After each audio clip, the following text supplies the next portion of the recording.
It was a calm evening when my son Ali brought his friend Hamza to our home. The rain had started just before they arrived, and the soft sound of raindrops filled the house with a strange comfort. Hamza was polite, well-mannered, and spoke with the kind of respect that instantly created warmth. I greeted him with a smile and asked if they would like some tea. Both nodded, and soon the gentle aroma of tea spread through the house, blending with the sound of the rain outside. While they studied in the living room, I found myself noticing how different Hamza was from most boys his age. There was sincerity in the way he listened, in the way he thanked me when I brought snacks. He reminded me of a time when life felt simpler, when kindness was ordinary and hearts were lighter. For years, my own life had become quiet, my husband busy, my days repetitive. That evening, however, something about Hamza's presence felt new, as if a bit of life had returned to the house. After some time, Ali's phone rang. He told me he had to go to a friend's house to collect some notes for an assignment. Hamza chose to wait since the rain was still falling outside. The sound of thunder rolled softly in the distance. I offered him another cup of tea and told him to wait in my room because it was warmer there. He hesitated for a moment, then smiled politely and agreed. Inside, the light was dim but calm.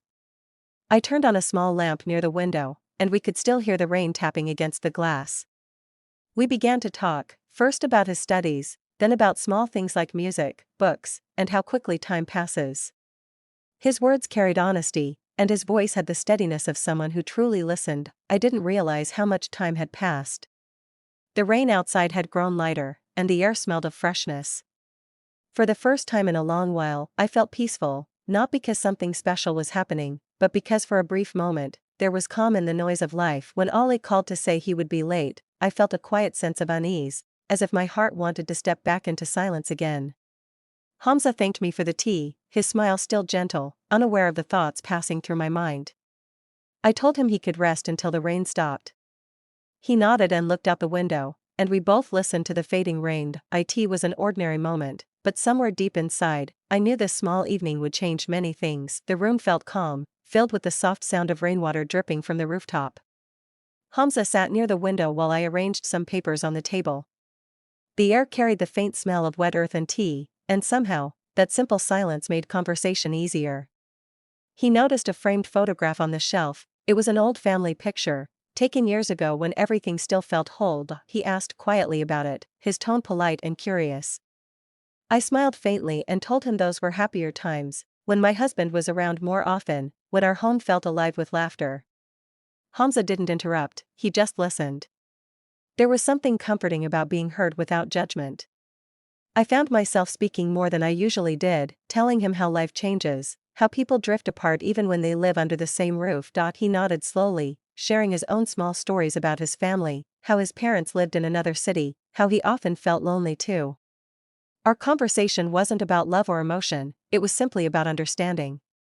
Two people, from different ages and worlds, finding a small space of calm in the middle of their own silence. After a while, we laughed about simple things, about how students barely sleep before exams, about how mothers always worry too much. The laughter felt genuine, light, and unexpected. For a moment, I forgot the distance that years had built between me and the world around me. As I poured another cup of tea, Hamza thanked me again for listening to him. But in truth, it was I who felt grateful. It had been so long since someone had made me feel seen, even in such a small and harmless way. I realized that sometimes it isn't love that fills the heart, it's just the warmth of human presence. Outside, the rain began to slow. The house felt quiet, but not empty. I could hear Ali's voice faintly from the corridor. He had returned. My heart fluttered for no reason I could explain. I quickly cleared the table, pretending to be busy, though everything inside me was oddly restless. Hamza stood up politely when Ali entered, greeting him with a smile.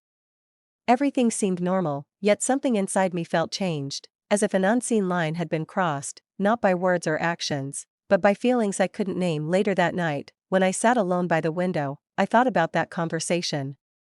Nothing wrong had happened, yet the thought of it stayed with me. Sometimes, betrayal doesn't come from what we do, it begins quietly, with emotions we never planned to feel. Days passed quietly after that evening, but something within me felt different. Whenever Hamza came to study with Ali, I found myself noticing his voice in the next room, the sound of his laughter, the kindness in his tone.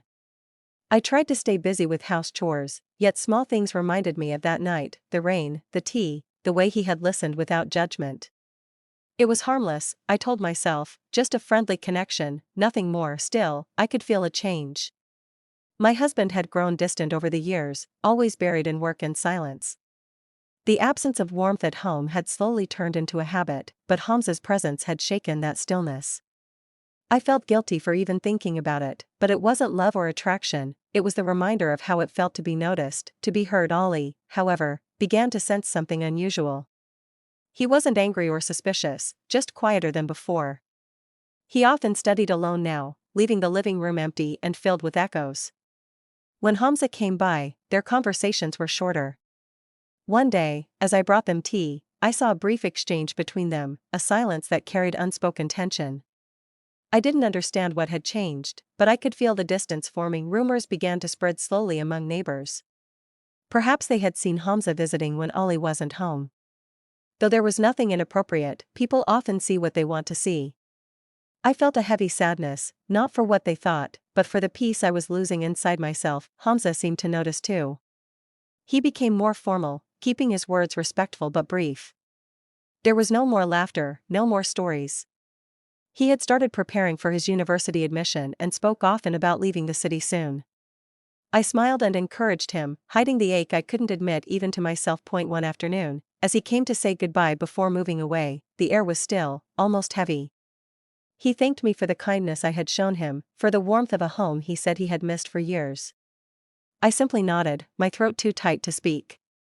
I wanted to tell him that he had unknowingly reminded me what kindness feels like, but I stayed silent. When he left, the house felt emptier than before. The clock ticked loudly, and every corner of the room seemed to echo his absence. That night, I sat alone again, thinking of how something so simple, a few honest conversations, could change so much inside a person. I realized that betrayal isn't always about actions, sometimes, it's about how our hearts wander when they're starved for warmth. Months went by, and life slowly returned to its quiet rhythm. The rains came again, just like the evening when everything had begun, but now the sound felt different, calmer, softer, almost healing. Hamza had left for university, and Ollie was busy with his new job. The house was quieter, but I had learned to live with that silence. Sometimes, when I made tea, the aroma would bring back small memories, the laughter, the calm conversations, the sound of rain hitting the window. But now those thoughts no longer carried pain. They were gentle reminders of how emotions can teach us lessons without words. One morning, a letter arrived. It was from Hamza. His handwriting was neat, and his words were full of gratitude. He wrote that he had learned many things in life, but the most important lesson was about kindness, how it can change a person without asking for anything in return. He thanked me for being patient, for listening, for treating him like family. He said I had given him strength when he needed it most. As I finished reading, my eyes filled with tears, not of sadness, but of peace. It felt good to know that what I thought was a mistake had actually been a moment of quiet understanding between two people who needed comfort. It wasn't love, it wasn't betrayal, it was simply a human connection that came and went like the rain. That evening, I spoke to Ollie. I told him I was proud of him and that I hoped he would always stay honest in his relationships. He looked surprised at first, then smiled and nodded. For the first time in a long while, our conversation felt open and real. Later that night, I stood near the same window where Hamza once sat.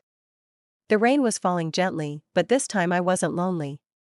I had learned something important, that peace doesn't come from others, it comes from forgiving yourself, from understanding your own heart. I opened the window and let the cool air touch my face.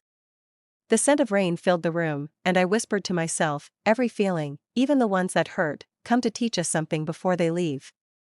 The light of dawn began to rise, soft and golden. In that quiet moment, I felt free, not from the past, but from the weight of misunderstanding it.